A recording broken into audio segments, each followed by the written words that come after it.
I'm Ava, 33, knee-deep in the world of web design, and married to Mark, a guy who could charm the socks off anyone with his goofy smile. We met back in college, at some dingy bar where the music was too loud, and the drinks were cheap. I was trying to drown my exam stress in a pint of the most watered-down beer you could imagine when Mark sidled up, all confidence and bad pickup lines. "You look like you've lost your last friend, can I apply for the position?" he had said, and despite the cheesiness, I laughed. That laugh sealed our fate. Fast forward through years of cramped apartments, late-night takeouts, and dreams bigger than our paychecks, we tied the knot, ready to start a family. But, as it turned out, dreaming was the easy part. Years went by with no baby in sight. Every negative test felt like a punch in the gut, and the silence in our home grew louder with each passing month. Mark tried to keep things light, always the joker, but I saw the strain behind his eyes. "Hey, we still got each other, right? Me, you, and this invisible baby makes 3. He'd jest, trying to wrap me in a hug as I stared off into space, wondering why something that came so easily to others was out of our reach. One chilly morning, feeling off and a bit queasy, I called in sick. Alone, with Mark off to work, I found myself staring at a pregnancy test in the bathroom. "What the heck?" I muttered to myself, the words echoing off the tiles. The silence of waiting was suffocating, and when those 2 little lines appeared, I couldn't breathe. "No freaking way," I whispered, my heart slamming against my ribs. I was still staring at the test, disbelief and joy warring in my chest, when Mark came home.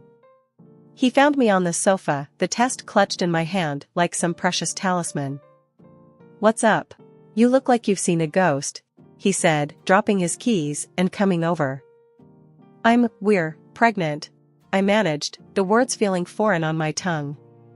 He froze, his eyes flicking down to the test and then back up to meet mine.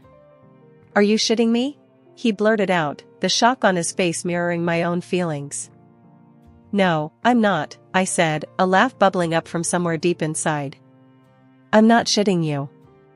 The moment stretched out between us, filled with a wild, disbelieving joy.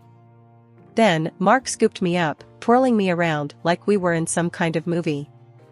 "I'm gonna be a dad," he yelled, laughing, his usual reserve lost in the moment. The next day, he came home with a small box, wrapped clumsily in shiny paper. "For you," he said, a shy grin on his face. Inside was a pair of earrings, mother of pearl, shimmering softly. They were beautiful, unusual, and very noticeable. "To celebrate our little miracle," he said, his voice thick. I touched the earrings, then reached up to kiss him. "Thank you," I whispered, my eyes filling with tears. Not just for the gift, but for this moment, for us, for everything we had endured to get here. Mark, always the one to break a sentimental moment with humor, winked and said, "Now, don't go saying I never give you anything nice." Those earrings became my talisman, a symbol of our unexpected joy, a reminder of the day everything changed. After the initial shock and joy, reality set in.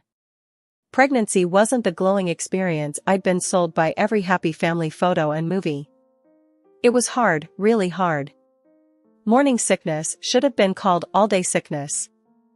I was a web designer by trade, glued to my screen, but now even the faint glow made me queasy. Mark was as supportive as he could be, but there's only so much understanding a guy can have when he's not the one turning into a human barf machine. "Babe, can you try working from the bed?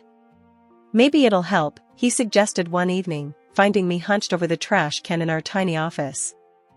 I shot him a look, half irritated, half grateful for his clumsy attempts at problem solving. "Yeah, 'cause coding while lying down is peak efficiency," I snapped, immediately regretting my sharpness. "Sorry, it's just, this is tough." As the weeks trudged on, my body became a foreign entity. I gained weight, my back ached constantly, and I developed a weird aversion to the smell of coffee, which used to be my morning lifeline. Mark tried to help by switching to tea, but he wasn't happy. "This is like drinking sad water," he complained one morning, staring mournfully at his mug. "I'd kill for a cup of sad water that didn't make me want to hurl," I retorted, sipping ginger tea that did nothing for my nausea but was supposed to be good for me. Work became my refuge, the one place I felt some control, even as my body rebelled. My manager, seeing my struggle, offered me the chance to work remotely. "Take care of yourself, Ava. We need you at your best, not at your breaking point," she advised over a video call, her face a pixelated mask of concern. "Thanks, I'll try not to code any bugs into the system along with the baby," I joked, grateful for her understanding. Mark was thrilled when I told him about the remote work arrangement. "That's fantastic. You can barf in the comfort of our home now," he said, wrapping me in a careful hug. "Yeah, the glamour is non-stop," I replied dryly, leaning into his warmth. But as the months wore on, the challenges only grew. Every appointment, every ultrasound, was a mix of terror and excitement. Mark was a rock, holding my hand, making bad jokes to the doctors, and promising over and over that he'd be there, no matter what. But as much as Mark was there for me, I couldn't shake the feeling of isolation. My body was doing something miraculous, sure, but it felt more like an alien takeover. I envied women who breezed through pregnancy, who glowed and thrived while I barely survived. One particularly hard day, after a night of no sleep and too much heartburn, I broke down. "I don't know how I'm supposed to do this, Mark. How do women do this more than once? I feel like I'm falling apart." Mark, ever my rock, pulled me close, stroking my hair back from my tear-streaked face. Hey, we'll get through this. You're the strongest person I know. And remember, at the end of this, we get to meet our little alien overlord. That's got to be worth all the sad water and barf, right?" I couldn't help but laugh through my tears. "Yeah, I guess it is." That was our life now, a series of tough days brightened by moments of humor and love. Despite the difficulties, despite the fear and the pain, we were in it together, waiting for the day our lives would change forever. And in those hard, dark moments, that was enough to keep me going. After the baby came, I thought we'd be living in some kind of bliss. But, let me tell you, it was anything but. Our little bundle of joy? More like a tiny tyrant who refused to sleep. Night after night, it was just me, pacing the floor, trying every trick in the book to get him to settle. "Mark? Useless. I've got work in the morning," he'd grumble from under the pillows, as if I was heading off to a spa day instead of logging into my own mountain of work with a side of zombie-like exhaustion. "Great, 'cause apparently I don't work, right?" I'd snap back, bitterness creeping into my voice. It wasn't like my job just paused because I had a baby. Then, just when I thought we were getting the hang of it, life threw another curveball. I was pregnant again. The shock of it nearly bowled me over. "This can't be happening," I whispered to myself, staring down at the test. 2 kids under 2? How were we going to manage? Mark's reaction? "This is great news." He beamed, clearly not the one who'd have to push another human out of his body or juggle meetings with morning sickness. "Great? Mark, we're barely hanging on as it is," I retorted, my stress levels skyrocketing. "We'll manage." "We always do," he said, but his words felt hollow. Easy for him to say. His parents, Diane and Jack, bless them, swooped in like some kind of cavalry. They'd drive in from out of town, armed with casseroles and an eagerness to help. "You kids need a break," they'd insist, taking over with a competence that left me both grateful and a little resentful. Why couldn't it be this easy for us? When our daughter arrived, all those fears and frustrations seemed to melt away, at least for a little while. Holding her, everything just fit. Like she was the piece of our family puzzle we didn't know was missing. "Hello, beautiful," I whispered, tears of joy replacing those of exhaustion. But the reality was, we were in over our heads. Mark was over the moon about our daughter, sure, but his solution to our chaos was to dive even deeper into work. "We need the money," he'd say, a defense that was getting old. "More than we need you?" I'd counter, watching the gap between us grow wider with every late night and missed dinner. His parents became our lifeline, filling in the gaps, supporting us when we were too stubborn to admit we needed it. It was a weird mix of gratitude and guilt, relying on them so much. In those early days, staring down at my daughter's face, I couldn't help but feel a twinge of hope. Maybe, just maybe, we could make this work.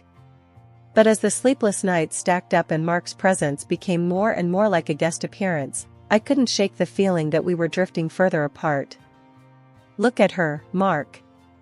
She's perfect," I'd say during one of his rare moments at home, hoping to bridge the gap between us. "Yeah, she is," he'd agree, but his eyes were always on the clock, his mind elsewhere. After our second kid came into the picture, things didn't magically get easier like I hoped. Between the sleepless nights and trying to keep up with work, I noticed the pounds piling on.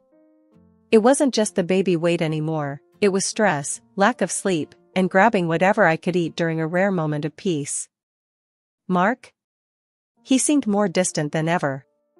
Where we used to crash on the couch together, exhausted but together, now there was just this cold space. I told myself it was just a phase, that we'd get back on track soon. But deep down, I was worried.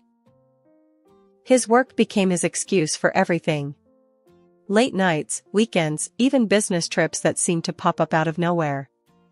Meanwhile, I was killing it at work, somehow managing to juggle deadlines and diapers. The kids, bless them, were turning out to be my little motivators. Seeing them thrive, especially after I managed to get them into a decent private kindergarten, gave me a weird sense of accomplishment. But Mark and I? We were like ships passing in the night. And when he finally did drop his bombshell, it hurt like hell. "You've let yourself go," he said one night, out of the blue. No lead-up, no gentleness, just those words, cutting deep. I was stunned. "Excuse me?" He shrugged, as if he'd just commented on the weather. "You're not. I'm just not attracted to you anymore." It felt like a punch to the gut. Here I was, trying to hold everything together, and this was what I got. Tears stung my eyes, but I was too proud to let them fall in front of him. "So, what? You're just giving up on us?" He didn't even have the decency to look conflicted. "I don't know, Ava. It's just how I feel." That night, I cried myself to sleep, not sure how we'd gotten to this point. But by morning, I was done feeling sorry for myself. I decided to take control, for me and for our kids. I started eating better, joined a gym, and threw myself into my workouts with a vengeance. Mark's reaction? If you could call it that, was a big fat nothing. He noticed, sure, but he didn't care. Not really. He was too caught up in his own world, treating the kids like they were more of a burden than a blessing. "We should have thought this through," he'd say, casting a cold eye over the chaos of toys and laughter. I bit back the sharper retorts that came to mind. Arguing wouldn't change how he felt, but I couldn't help but wonder when he'd become this person, so distant from the man I'd married. Despite it all, I pressed on. The gym became my sanctuary, a place where I could shed the weight and the worries. Slowly, I started to see progress, feeling stronger, more like myself than I had in years. But as I changed, Mark stayed the same. Indifferent. Distant. It was like we were living separate lives under the same roof. I missed him, or at least, I missed the idea of him, of us. Our wedding anniversary was rolling around, a day that used to mean champagne toasts and stolen kisses. This year, though, it felt more like a reminder of everything that had gone sideways between Mark and me. But I'm a fighter, always have been. So, I cooked up a plan to maybe, just maybe, salvage whatever was left of us. I called Mark during one of his rare breaks at work. "Hey, our anniversary's coming up. Thought maybe we could do something special," I ventured, heart hammering. There was a pause, long enough for me to regret bringing it up. "Sure, Ava. What did you have in mind?" His voice was flat, distracted. I pressed on, nerves be damned. "How about a weekend getaway? Just us, no kids, no distractions." "Sounds expensive," was his immediate response, and I could almost hear his eyebrows raising in skepticism. I bit back a sigh. I found a deal. It'll be nice, Mark. Like old times. He was silent for a moment. All right, book it. But it's your show, Ava. I'm swamped here. Not exactly the enthusiastic partner I was hoping for, but I'd take it. I went all in, booking a cozy hotel room and arranging for his parents to watch the kids. I needed, this weekend to be a turning point for us. The day before our trip, I laid out the dress I'd bought especially for the occasion. I tried to find the mother-of-pearl earrings that Mark gave me, but they were missing somewhere. It's okay, I thought, because everything else is ready. I waited for Mark at the hotel, anticipation turning to anxiety as the hours ticked by. My phone was silent, his side of the bed untouched. Finally, I couldn't take it anymore. I called him, my voice shaking. Mark, where are you? You're late. Look, Ava. I'm not coming, he said, and just like that, my fragile hope shattered. What do you mean you're not coming? It's our anniversary, Mark. I was on my feet now, pacing the room. He sighed, a sound that felt like a slap. I can't do this, Ava. Pretend everything's okay. I'm sorry. The world spun. So that's it? You're giving up on us? My voice broke, the hurt too raw, too deep. I don't know what else to do, he admitted, and the finality in his voice was a blow I wasn't prepared for. I hung up, numb. The night stretched on, endless and empty. I didn't sleep. How could I? Every second was a reminder of the gaping chasm between us, of the love we'd lost somewhere along the way. The next morning, I made a decision. If Mark had given up, fine. But I wouldn't let this break me.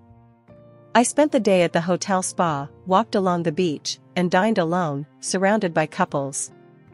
It was both liberating and profoundly sad. Returning home, I braced myself to face Mark, to confront the ruins of our marriage. But the house was quiet, too quiet. His parents greeted me with confusion and concern. Where's Mark? They asked, echoing the hollow ache in my heart. I didn't have an answer. The truth was, I didn't know where my husband was, physically or emotionally. Our anniversary, once a celebration of us, had turned into a stark, painful milestone marking the end of us. In that moment, I knew things couldn't go on like this. The distance, the silence, the pain, it was too much. I needed more, deserved more. It was time for a change, time to face the future, whatever it might hold, head on. But first, I needed to find those earrings, the last link to a time when love, not loneliness, filled our home. They were gone, just like the man who'd given them to me. And with that realization, the last piece of my broken heart finally gave way. The next few days were a blur of routine, taking care of the kids, working, and the constant, nagging thought of Mark's absence.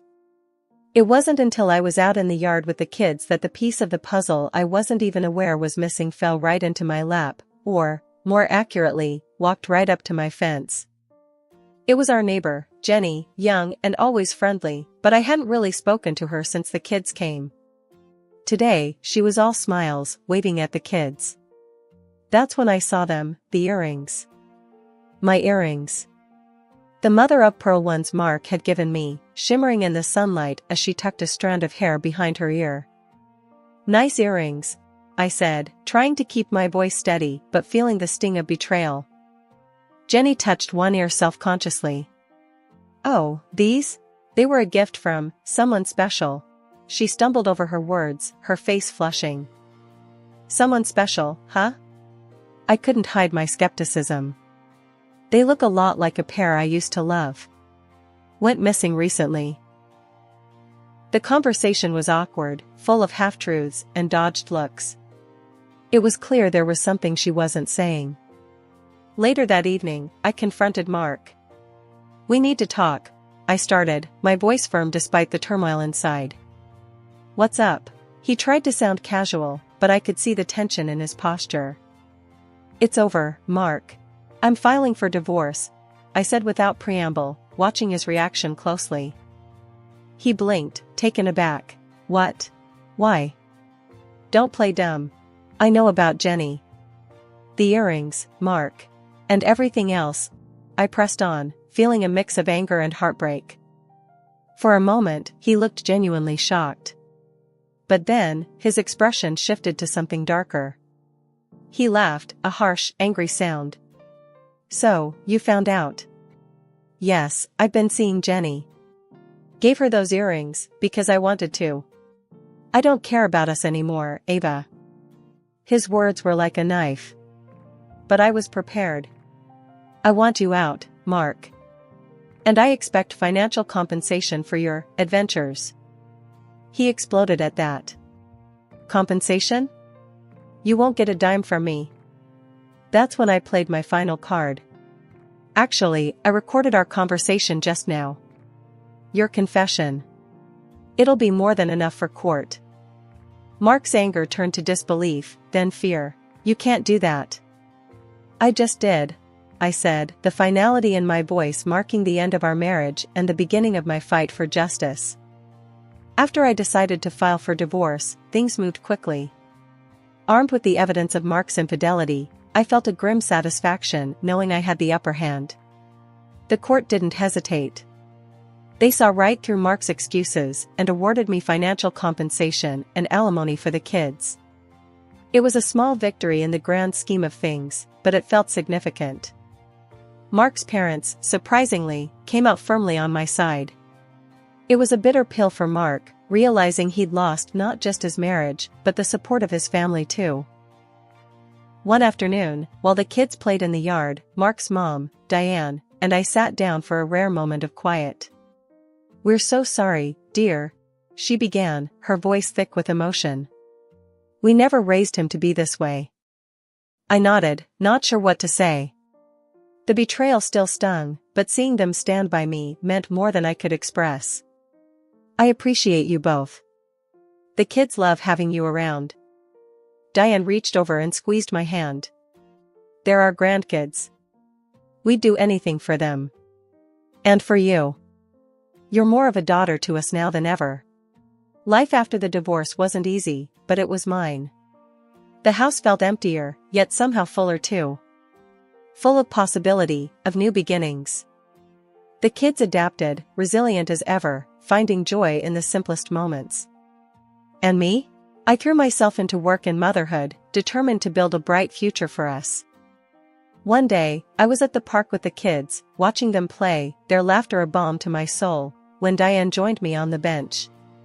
You're doing an amazing job, Ava, she said, her tone sincere. Thanks, Diane. It means a lot, coming from you. We miss you guys when you're not around, I replied, grateful for her and her husband's unwavering support. We wouldn't be anywhere else. Those kids, and you, are our family, no matter what Mark has done, she stated firmly. The conversation shifted to work, to the kids' latest antics, to the future. It was comforting, this new normal we'd established. A testament to the fact that family isn't always defined by blood, but by the bonds you build. As the months passed, I found strength I didn't know I had. The gym became a regular escape, not just for my physical health, but for my mental well-being too. My body grew stronger, and with it, my confidence. Then, one unexpected afternoon, I ran into Mark at a local cafe. The man sitting across from me was a stranger in many ways, worn down by his choices. Ava, you look great, he said, almost in awe. I nodded, polite but distant. Thanks, Mark. How have you been? Struggling, he admitted. Listen, I've been thinking, maybe we could start over? I've changed, Ava.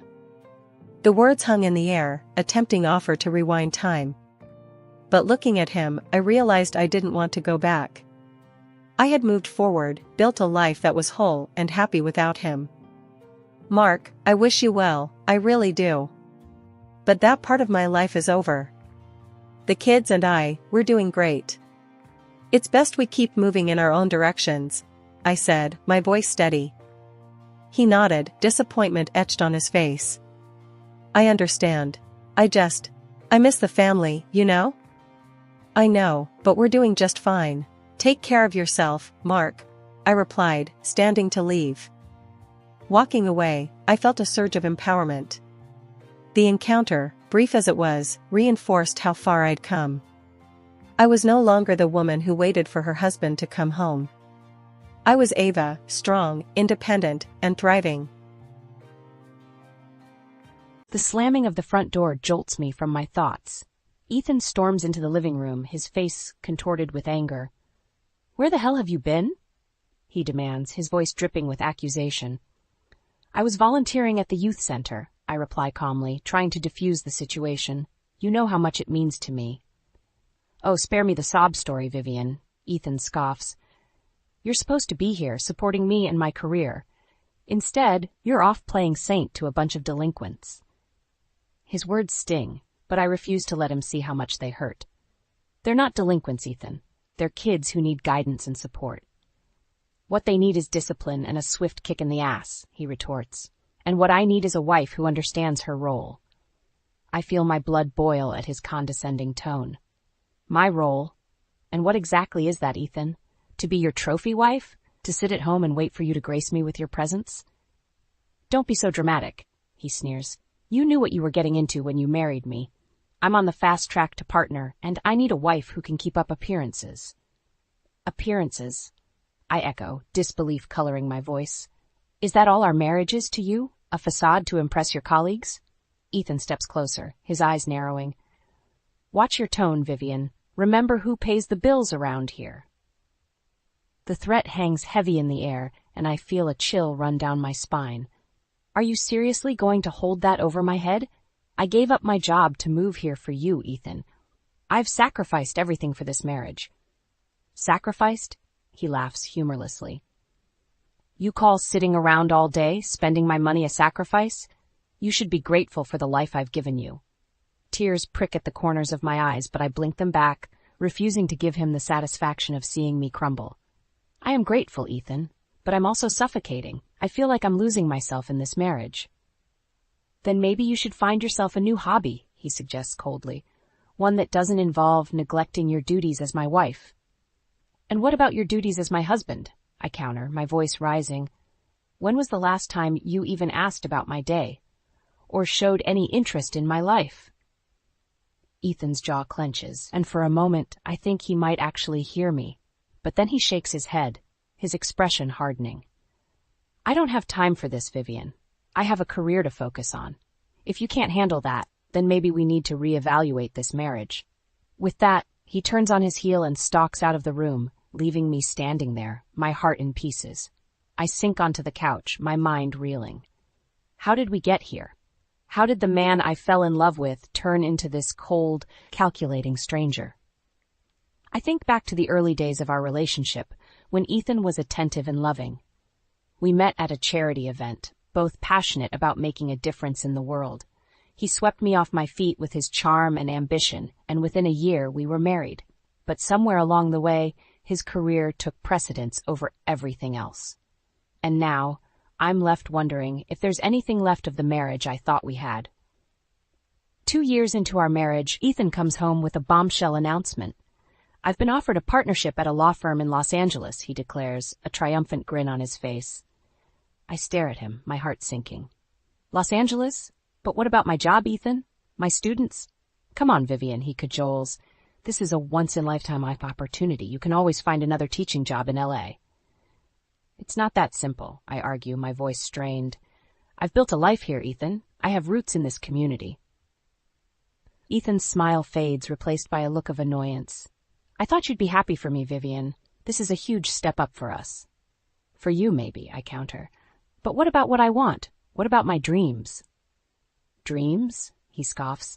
You're a high school teacher, Vivian. How far do you think that's going to take you? His words cut deep, and I feel my eyes sting with tears. I can't believe you just said that.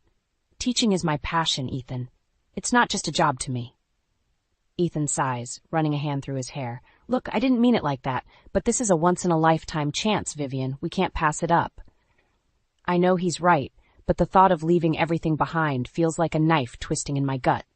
Fine, I relent, my voice barely above a whisper. I'll take a sabbatical from teaching. Ethan's face lights up and he pulls me into a hug. You won't regret this, Vivian. I promise. But as we pack up our life and prepare for the move, I can't shake the feeling that I'm making a terrible mistake. The day of the move arrives, and I find myself surrounded by boxes, my childhood home stripped bare.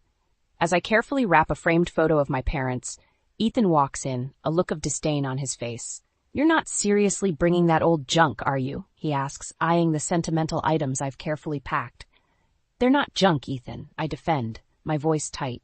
They're memories, pieces of my history. We're starting a new life, Vivian, he reminds me, his tone condescending. We don't need to drag the past along with us. I bite my tongue, not wanting to argue. But as I watch Ethan carelessly toss my treasured possessions aside, I feel a piece of myself crumble.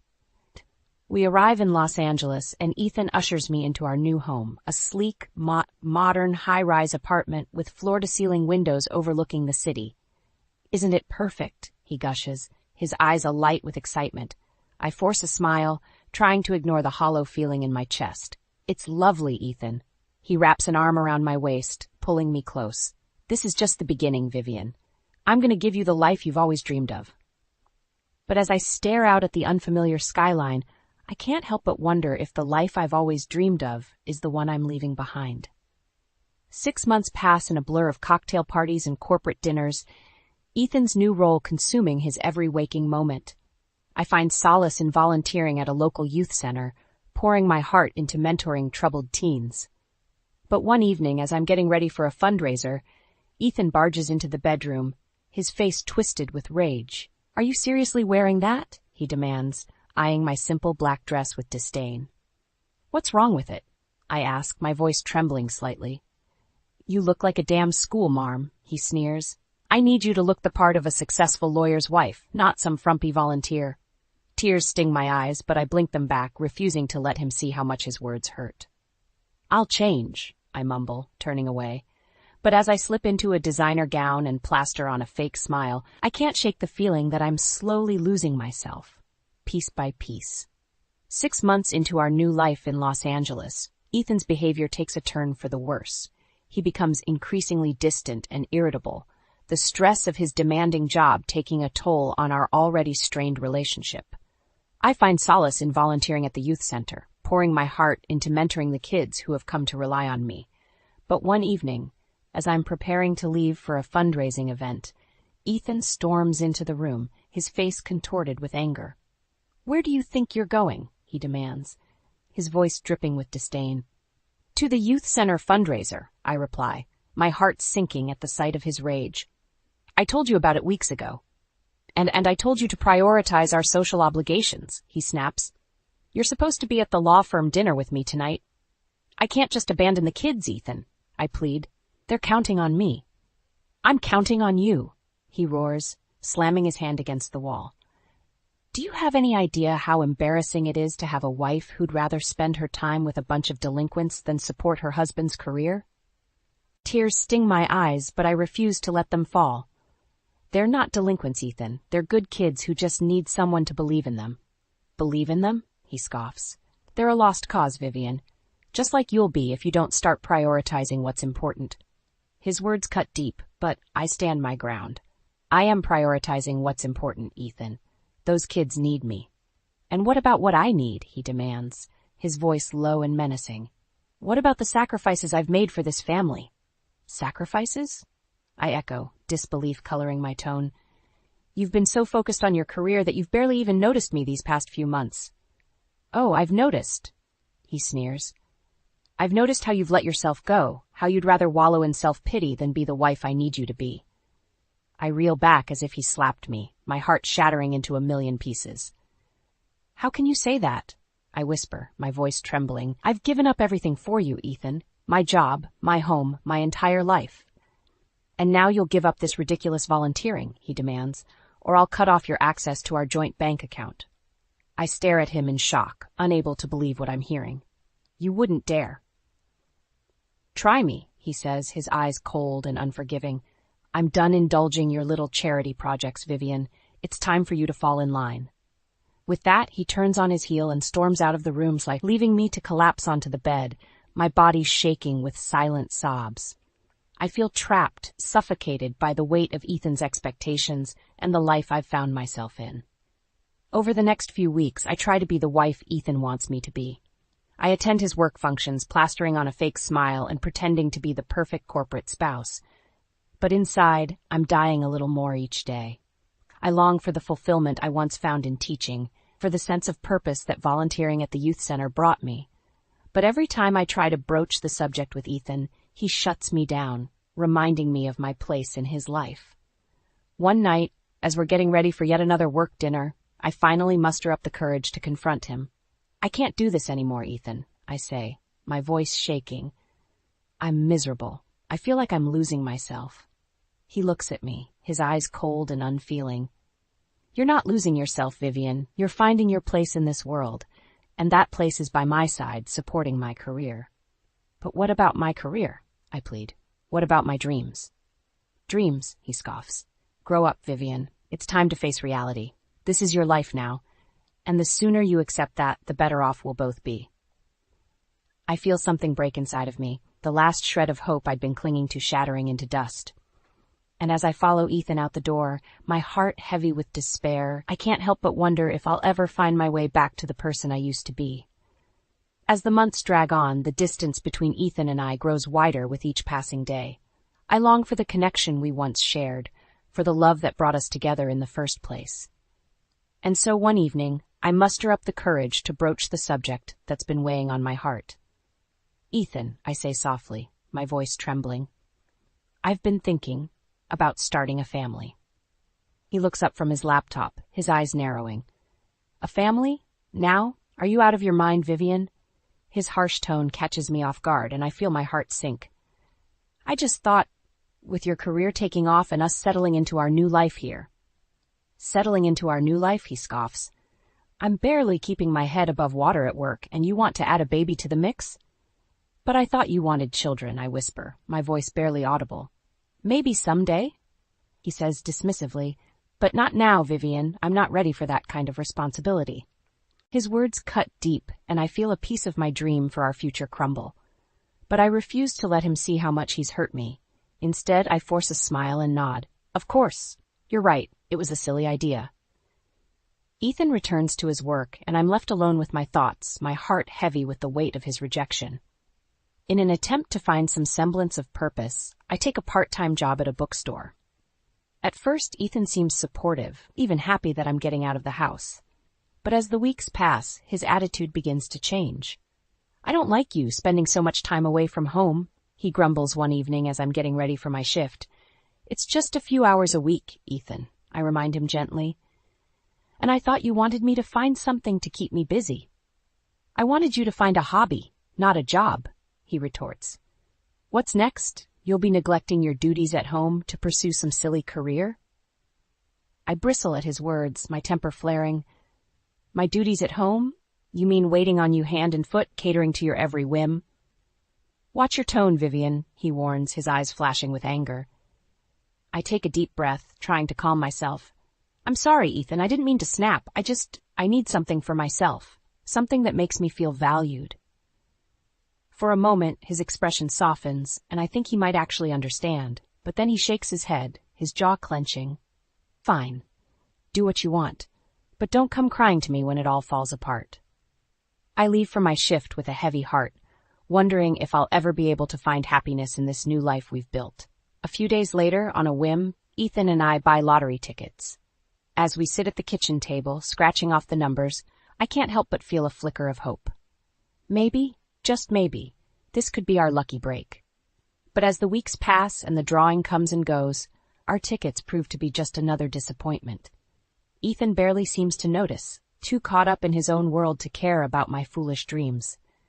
And then, just when I think things can't get any worse, Ethan comes home with news that turns my world upside down. "I got a promotion," he announces, a self-satisfied smirk on his face. For a moment, I allow myself to feel a glimmer of hope. Maybe this will be the thing that finally brings us back together, that reignites the spark we once shared. But as the days turn into weeks, Ethan's behavior only worsens. He becomes more demanding, more critical of my every move, Nothing I do seems to be good enough, and I find myself walking on eggshells, desperate to avoid his wrath. Late one night, as I lie awake in bed, listening to Ethan's steady breathing beside me, I can't help but wonder how we got here, how the man I once loved could have turned into such a monster. And as I stare up at the ceiling, my heart heavy with the weight of my own misery, I know one thing for certain. Something has to change. I can't keep living like this. I just don't know how much more I can take. Ethan's promotion seems to have only fueled his ego, and his treatment of me reaches new lows. One evening, he comes home late from work, reeking of alcohol and expensive perfume. "Where have you been?" I ask, trying to keep my voice steady. "Out with clients," he slurs, stumbling into the living room. "Not that it's any of your business." I feel a flare of anger at his dismissive tone. "It is my business, Ethan. I'm your wife." He laughs, a cruel, mocking sound. "Wife? Please. You're nothing but a burden, Vivian, a millstone around my neck." His words hit me like a physical blow, and I reel back, my eyes stinging with tears. "How can you say that? After everything I've done for you, for our marriage." "What have you done exactly?" he sneers. "Quit your job? Abandoned your friends? Moved across the country for me? You should be thanking me for giving you a purpose in life." I shake my head in disbelief, unable to comprehend the venom in his voice. "A purpose? You've taken everything from me, Ethan. My career, my dreams, my sense of self-worth." "Oh, spare me the pity party," he scoffs. "You're just jealous of my success. Jealous that I've made something of myself while you've been content to sit at home and play the martyr." "Jealous?" I echo, my voice rising. "I'm not jealous of your success, Ethan. I'm disgusted by what it's turned you into." He takes a step towards me, his eyes flashing with anger. "Watch yourself, Vivian. You don't want to push me too far." But I'm too far gone to heed his warning. "Or what? You'll leave me? Go ahead. I'd rather be alone than spend another minute with a man who treats me like dirt." For a moment he looks stunned, as if he can't believe I've dared to stand up to him. But then his face twists into a sneer, and he leans in close, his breath hot against my cheek. "You're nothing without me, Vivian. Nothing. And if you even think about leaving, I'll make sure you regret it for the rest of your miserable life." With that, he turns on his heel and storms out of the room, leaving me trembling in his wake. I sink onto the couch, my head in my hands, and let the tears come. How did I let things get this bad? How did I let myself become so weak, so dependent on a man who clearly doesn't love me? As I sit there, lost in my own misery, my phone buzzes with an incoming text. I glance at the screen, expecting to see a message from Ethan, but instead, I find myself staring at a name I don't recognize. Natalie. My heart stops. Who is Natalie? And why is she texting my husband at this hour of the night? With shaking hands, I open the message, my eyes widening as I read the words on the screen. "I had a great time tonight, Ethan. Can't wait to see you again soon. XOXO." I feel like I've been punched in the gut. Ethan is cheating on me. The late nights, the distant behavior, the cruel words. It all makes sense now. I confront him the moment he walks through the door, my voice shaking with anger and betrayal. "Who is Natalie, Ethan? And don't you dare lie to me." He looks at me, his eyes cold and unfeeling. "She's a colleague, a friend. Not that it's any of your business." "A friend," I echo, my voice rising. "Since when do friends send flirty texts in the middle of the night?" His face hardens, and he takes a step towards me, his fists clenched at his sides. "You went through my phone. How dare you?" "How dare I?" I shout, my temper flaring. "How dare you cheat on me, Ethan? How dare you treat me like garbage while you're off screwing some other woman?" "I want a divorce," he says flatly, his voice devoid of emotion. "I'm done with this marriage, Vivian. Done with you." His words hit me like a physical blow, and I stumble back, my vision blurring with tears. But even through the pain, I feel a flicker of something else.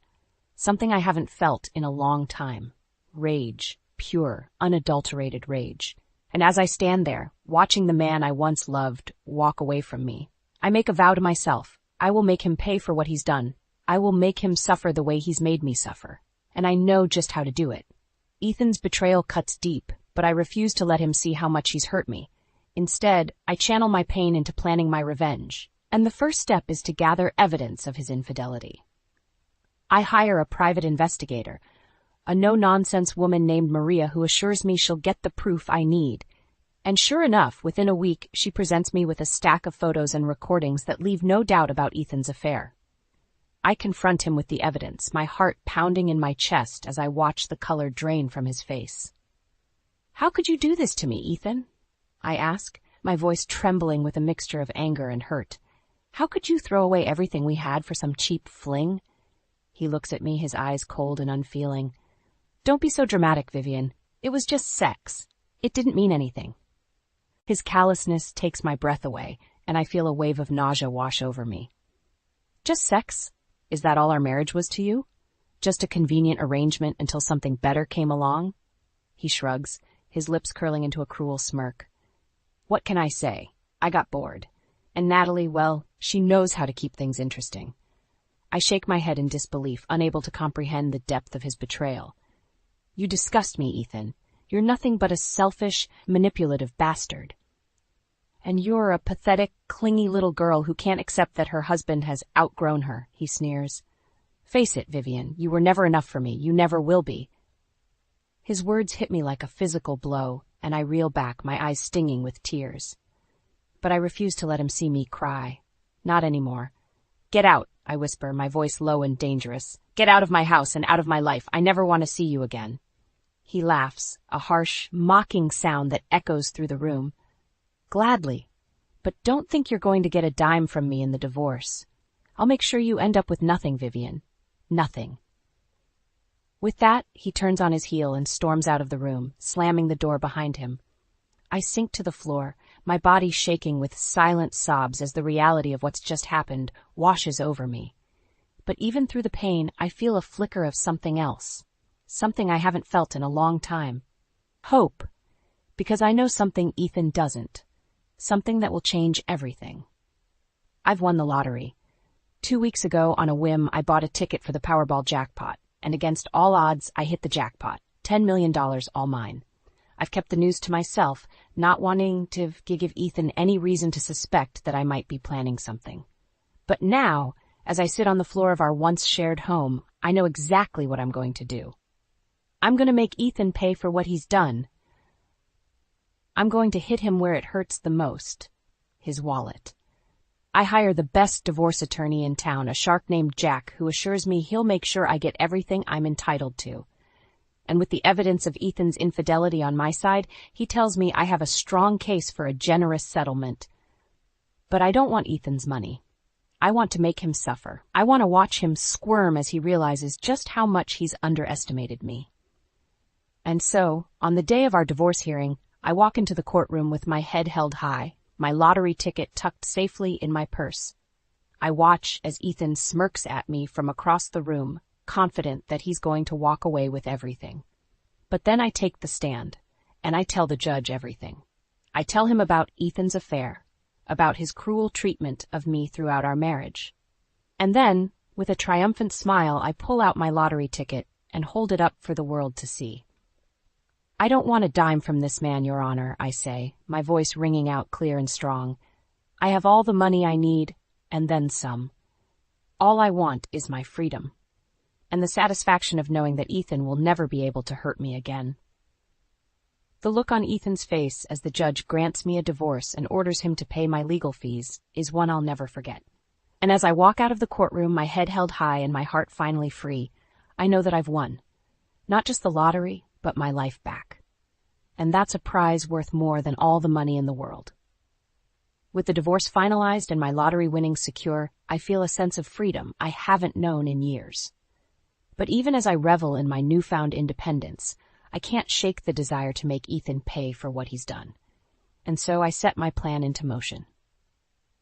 I know that Ethan's law firm handles high-profile clients, including several major banks in the city.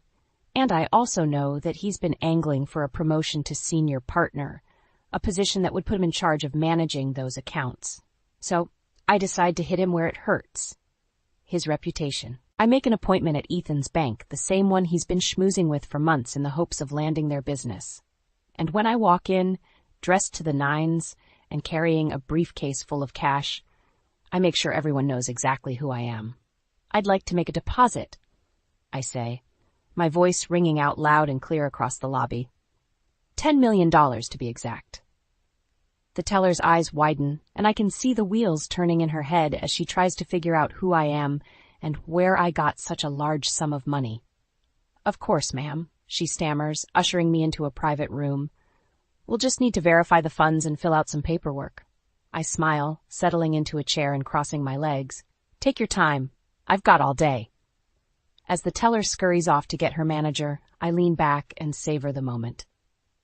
I can only imagine the look on Ethan's face when he finds out that his ex-wife, the woman he thought he'd broken, is now one of the bank's most valued clients. And sure enough, within minutes, the bank manager is falling all over himself to accommodate me.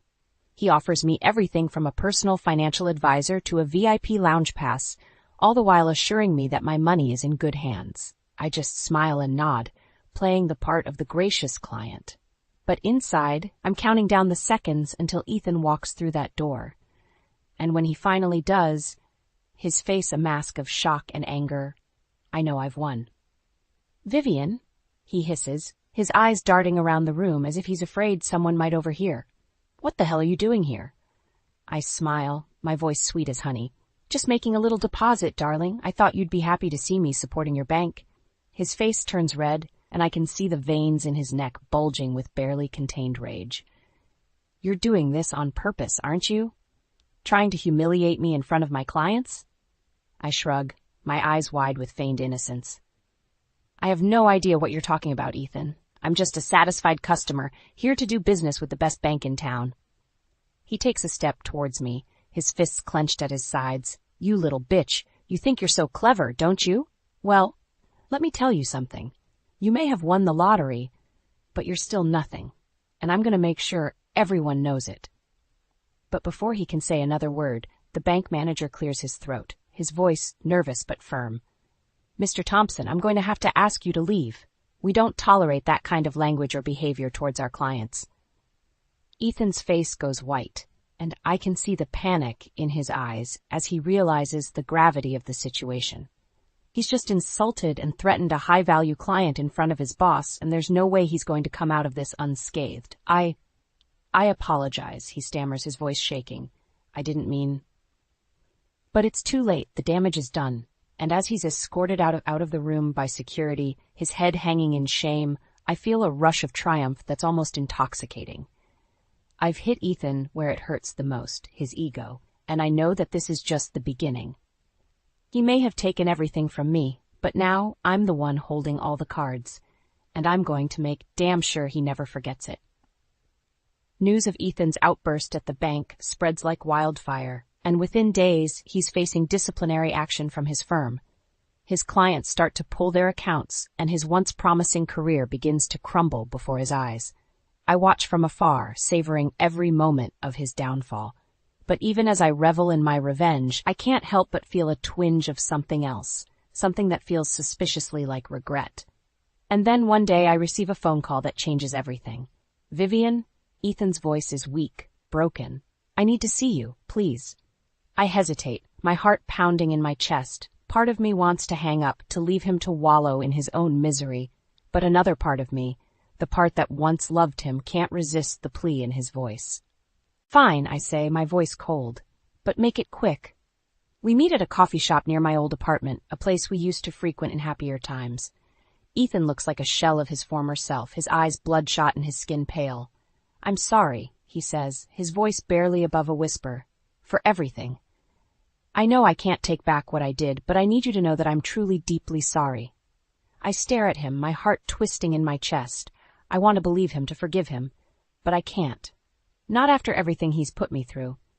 "It's too late, Ethan," I say, my voice trembling. "You had your chance, and you blew it. I'm done being your punching bag." He nods, his eyes filling with tears. "I know, and I don't expect you to forgive me, but I need you to know that I'm going to get help. I'm going to be a better man, even if it's too late for us." I feel a lump rising in my throat, and I swallow hard. "I hope you do, Ethan, for your sake and for the sake of anyone else who might cross your path." He looks at me, his eyes searching mine. "What about you, Vivian? What are you going to do now?" I take a deep breath, my mind racing with possibilities. And then, suddenly, I know exactly what I want to do.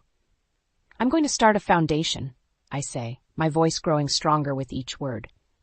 A foundation that helps women like me, women who have been beaten down and broken by men like you. I'm going to use my money to make a difference, to help others find their strength and their voice. Ethan stares at me, his eyes wide with surprise. That's amazing, Vivian. I'm proud of you. I nod, my heart swelling with pride. I'm proud of me too, Ethan, and I'm done letting you or anyone else dictate my worth. We part ways soon after, and as I walk out of the coffee shop, I feel a sense of peace wash over me. I know that I'll never forget what Ethan did to me, but I also know that I'm stronger because of it. And as I set to work on my foundation, pouring my heart and soul into helping other women find their power, I realize that this is what I was meant to do all along. I may have started out as a victim, but now I'm a survivor, and I'm going to make damn sure that no one ever forgets it. Months turn into years, and as my foundation grows and thrives, I find myself back in my hometown, teaching at the same high school where I started my career. I'm happy now, truly happy.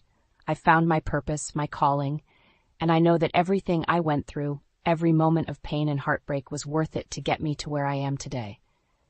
I may not have the perfect life, but I have a life that's all my own. And that's more than enough for me. As I stand in front of my classroom looking out at the eager faces of my students, I can't help but smile. I know that I'm exactly where I'm meant to be, doing exactly what I'm meant to do, and no one, not even Ethan, can take that away from me.